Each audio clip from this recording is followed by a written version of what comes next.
Well, good morning, conference, and I'm so proud to have secured a second election victory in Taunton Deane.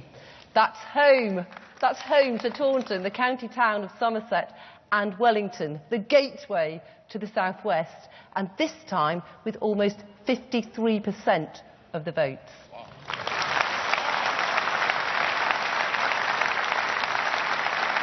And I must, of course, say thank you to my tremendous team, because it's always a team effort. And we had a great story to tell. The national successes of this government: more jobs, unemployment at a historic low, business booming, and a plan for controlling the public finances.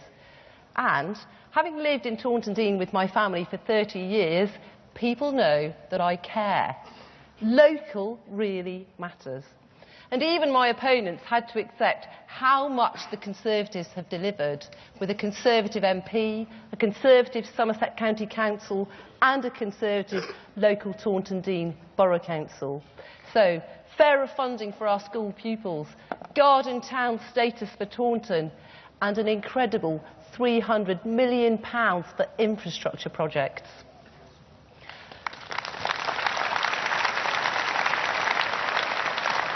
But also, I am sure that my interest in the environment helped to attract me votes, especially from young people and families with children.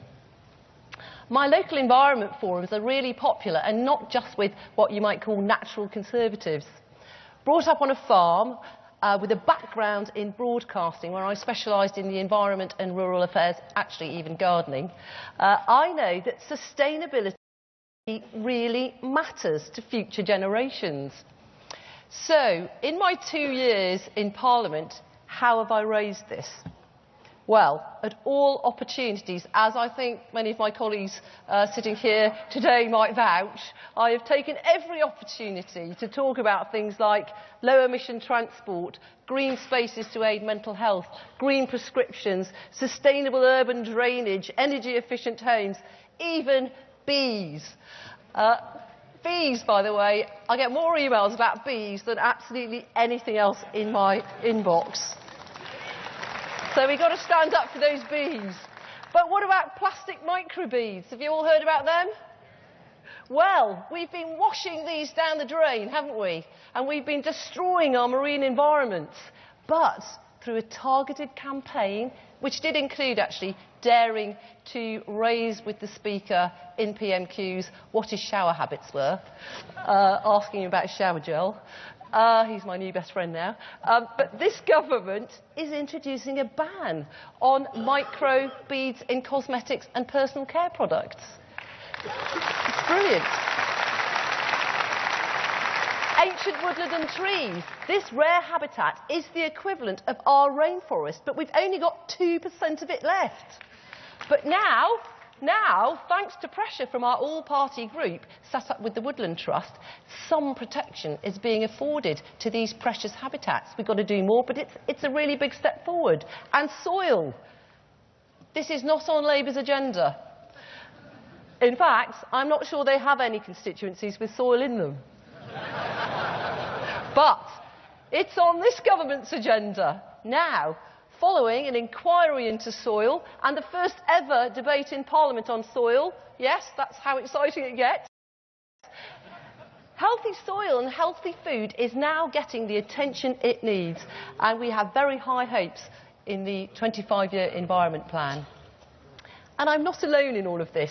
Many of my enlightened colleagues, who I am really happy to see here today, have joined in and contributed to a recently launched pamphlet by the Conservative Environment Network, which is calling for a more holistic approach to environmental policy across departments. So thank you to them, and I think it shows there's a real spirit there behind all of this.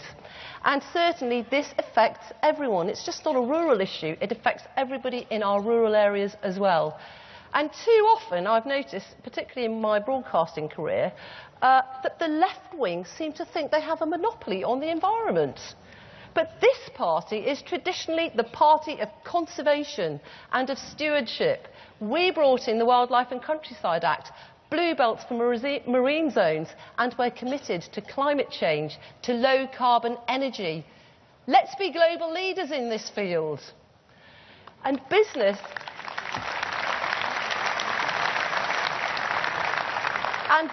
of course, is very much part of this through the circular economy. Using fewer resources and working more effectively makes sense, makes profits, and it works. It's all about conservative environmentalism, and I believe that we have a golden opportunity to push this holistic approach as we leave the EU, and hopefully to bring all of you with us and to bring all of those people out there with us.